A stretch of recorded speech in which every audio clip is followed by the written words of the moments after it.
मिष्टी, ये जल्दी से सारे काम खत्म करके रसोई में चलते हैं। आज दीदी आ रही हैं। अगर आते ही उन्हें चाय नाश्ता नहीं मिला तो मम्मी जी फिर से शुरू हो जाएंगी। और तुम तो जानती हो, मम्मी जी जब बोलना शुरू करती हैं तो किसी की नहीं सुनती हैं।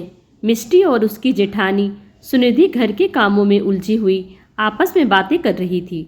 मिष्टी और सुनिधि सुगंधा जी की बहुएं हैं। बहू कभी बेटी नहीं बन सकती, बहू तो दूसरे घर से आती है, अपनी थोड़ी ही होती है। इस सोच को मानने वाली महिला है। पहले सुनिधि को अकेली ही माँ बेटी के ताने झेलने पड़ते थे, लेकिन जब से मिष्टी शादी करके आई है, सुनिधि को भी एक दोस्त मिल गई है। दोनों की आपस में खूब बनती हैं और हर बात एक दूसरे से शेयर करती हैं। दीदी, 3 बज गए हैं, चलिए पहले खाना खा लेते हैं। मुझे तो बहुत जोरों की भूख लग रही है, नहीं तो अभी सबके नाश्ते का टाइम हो जाएगा और हम लोगों का लंच डिनर में बदल जाएगा। मिष्टी ने हंसते हुए कहा तो दोनों खाना खाने के लिए रसोई में ही बैठ गई। 2 चारने वाला ही खाया था कि तभी बाहर से सुगंधा जी के चिल्लाने की आवाज़ आई। सुनिधि, मिष्टी, कहाँ हो तुम लोग? ना जाने क्या करती रहती हैं दोनों।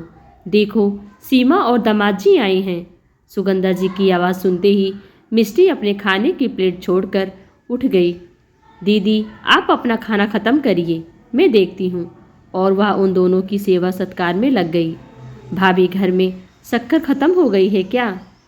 ये क्या फीकी सी चाय बना लाई हो? तुम्हें तो पता है ना, मैं फीकी चाय नहीं पीती हूँ। अरे मेरा नहीं तो कम से कम संजय के बारे में ही सोच लेती। इस घर के दामाद हैं वो, क्या सोचेंगे कि ससुराल में 2-2 भाभियाँ के होते हुए ढंग से एक कप चाय भी नहीं मिलती है।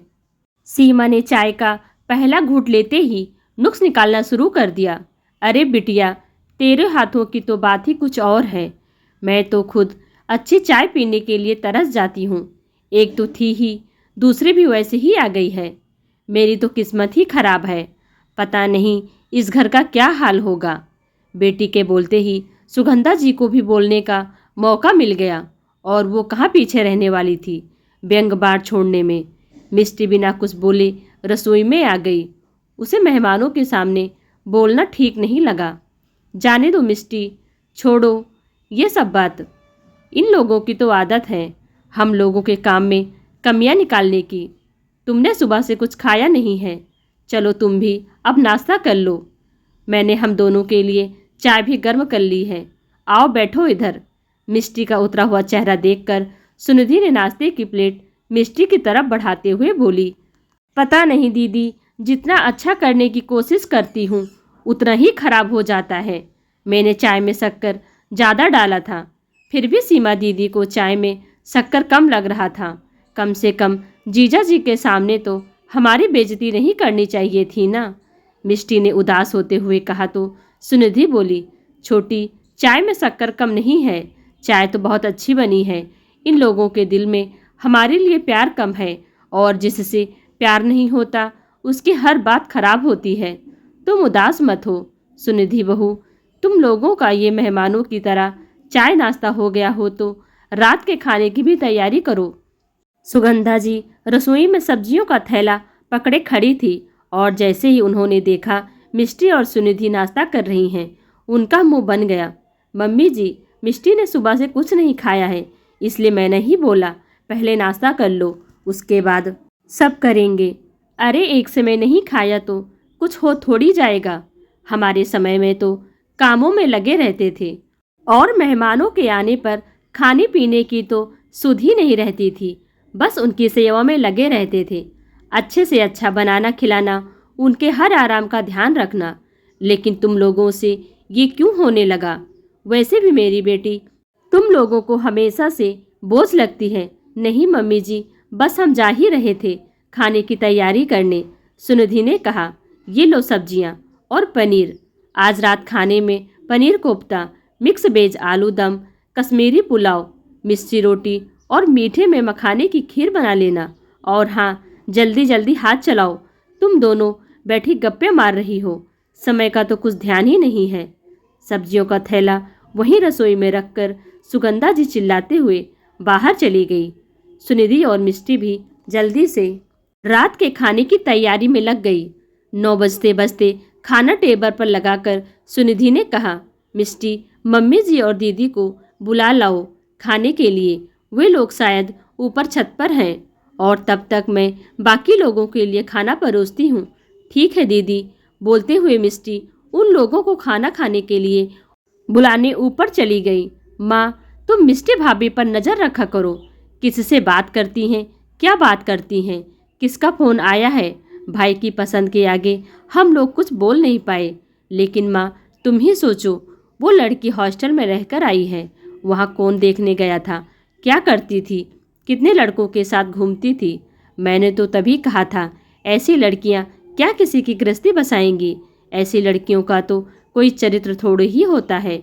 मिष्टी ने अनजाने में सीमा को सुगंधा जी से कहते हुए सुना, क्या हॉस्टल में रहने से किसी का चरित्र खराब हो जाता है, या उसके पुरुष मित्र होने से, किसी के साथ घूमने फिरने से, उठने बैठने से, बात करने से, हंसी मजाक करने से कैसे किसी का चरित्र खराब हो सकता है।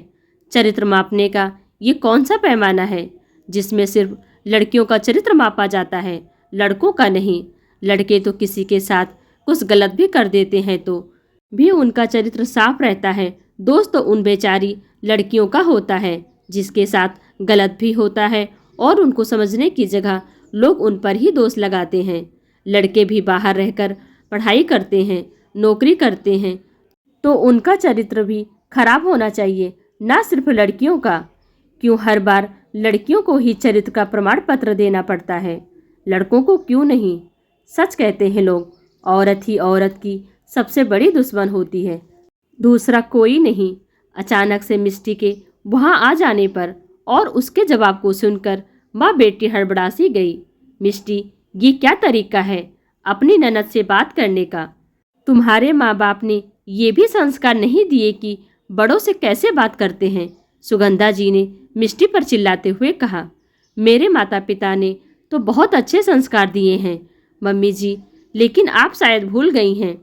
आपके सामने दीदी मेरी बुराई कर रही हैं, मुझ पर चरित्रहीन होने का आरोप लगा रही हैं, और आप कुछ नहीं कह रही हैं। और सही कहा दीदी आपने, हॉस्टल में रहने वाली लड़कियों का तो कोई चरित्र नहीं होता, चरित्रहीन होती हैं। चरित्र तो सिर्फ घर में रहने वाली लड़कियों का होता है। गलती मेरी है जो मैंने आप लोगों को अपना समझा। आज मिष्टी ने पहली बार उन लोगों का विरोध किया था और ये तय कर लिया था, अब से किसी की गलत बात नहीं सहन करेगी, फिर वो चाहे कोई भी हो। सुगंधा जी और सीमा वहीं मिष्टी की कमियां निकालते हुए बैठी रही और मिष्टी उनको छोड़कर अपने कमरे में आ गई। दोस्तों, आज जहां लड़कियां हर चीज़ में बुलंदियों को छू रही हैं, वहां इस तरह की सोच कहाँ तक सही है? आप ही बताएं, हम कौन होते हैं किसी को चरित्र प्रमाण देने वाले? दोस्तों, आपको यह कहानी कैसी लगी कमेंट कर हमें ज़रूर बताएं। वीडियो को लाइक कर चैनल को सब्सक्राइब कर लीजिए। Thanks for watching.